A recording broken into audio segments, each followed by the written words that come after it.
মৃত্যু নিশ্চিত জানার পরেও 10 বছর ধরে পালানোর পরিকল্পনা, শুধু সন্তানদের ভবিষ্যতের কথা ভেবে। এটা কোনো সিনেমা নয়, বাস্তব ঘটনা। এই পরিবারটি দীর্ঘ 10 বছর ধরে পালানোর পরিকল্পনা করেছিল। সামান্য খাবার জমানো থেকে শুরু করে প্রহরীদের টহলের সময় মুখস্থ করা, এই সব কিছুই ছিল এক বিশাল গোপন মিশন। তাদের লক্ষ্য ছিল একটাই, নর্থ কোরিয়া থেকে গিয়ে সাউথ কোরিয়াতে স্বাধীনভাবে জীবনযাপন করা। তবে এই যাত্রা তাদের কাছে মোটেই সহজ ছিল না। ঘুটঘুটে অন্ধকারে এক একটা পদক্ষেপ ছিল মৃত্যুর সাথে পাঞ্জা লড়া।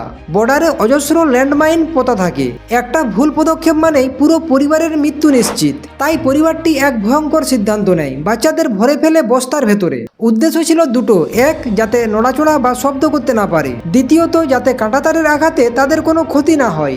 কোনো রকমে বর্ডার পার হওয়ার পর শুরু হয় দ্বিতীয় ধাপ, সমুদ্র। তারা জোগাড় করেছিল এক বিশেষ মাছ ধরার নৌকো, কিন্তু সমস্যা হলো রাডার। উত্তর কোরিয়ার নৌবাহিনী সবসময় সমুদ্রের দিকে নজর রাখে, তাই তারা ইঞ্জিন বন্ধ করে ঢেউয়ের তালে তাল মিলিয়ে রাডারের সিগন্যাল এড়িয়ে এগোতে থাকে দক্ষিণ কোরিয়ার জলসীমার দিকে। আর ফাইনালি 2 ঘন্টা কঠোর পরিশ্রমের ফলে তারা পৌঁছে যায় সেই স্বপ্নের দেশ সাউথ কোরিয়াতে।